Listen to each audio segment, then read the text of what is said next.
Part 1. Entangled. The Shore. September 24th. Heron Bay, New Jersey. 1:12 p.m. You are there when they recover the bodies. The day is gray with thick, somber clouds hanging heavily in the sky. Mist lurks above the bay, circling in a breeze that comes in damp and cold off the water. You stand on shore, watching the divers position their boat at the place where the witnesses say they saw the minivan go in. As you wait for them to reappear, your heart squirms like a thick, wet animal trapped inside your chest. It was your wife's minivan, and she had your 2 sons with her. The silence is stark and chilled, disturbed only by the wet slap of waves against the shore. For some reason, even though the van disappeared into the bay more than 2 hours ago, you still hold out hope that somehow Rachel and the twins have survived, that some inscrutable miracle has drifted down from heaven and stopped the water from pouring into the van. You try to convince yourself that the vehicle has become a safe haven filled with air, a metal bubble of life, proof that a loving God exists and cares enough to step into time and save lives. You tell yourself that someday you'll all look back at this and stand in awe of the unimaginable possibilities of divine intervention. You tell yourself that. But then a pair of divers surface, tugging something with them, and you see that it is one of your sons. The body doesn't look real, more like a mannequin or a CPR dummy, frighteningly motionless, its skin pasty gray, its eyes open, and staring unblinkingly at the blank, indifferent clouds. It's only because of his clothes that you recognize which of your 2 boys it is. Andrew, the oldest by 3 minutes. You recall seeing him in that outfit earlier in the day, before you headed to the rehearsal for the show.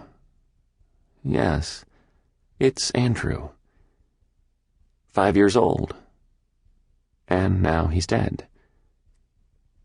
As they lift him into the rowboat, his head lolls your way and water dribbles from his loose, gaping mouth. His eyes still refuse to blink.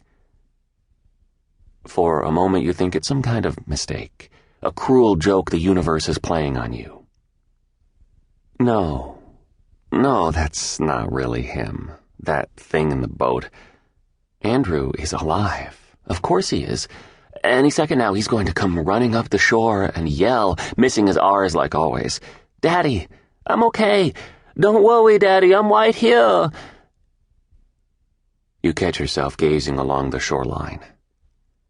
A few emergency medical personnel and police officers stand near the pier staring quietly at the divers, but that's all. No media. The cops have kept them professionally cordoned off on the road beyond the boat landing's parking lot. Besides the paramedics and police, the shoreline is empty. Just a long line of lonely sand and jagged rocks, curling toward the far shore now lost in the fog, that wanders restlessly across the water. Of course, Andrew doesn't appear, running up the shoreline. The body is real. Your oldest son lies dead on the rowboat, and now the divers are going back down to retrieve the rest of your family. The pulsing beat in your chest writhes again, and you find it getting harder to breathe.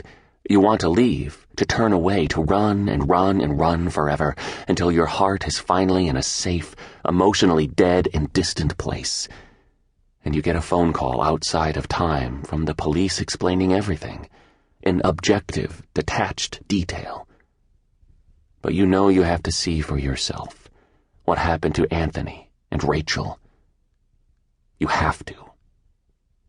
And so you stay, and stare at the water rippling beside the boat, afraid to even blink.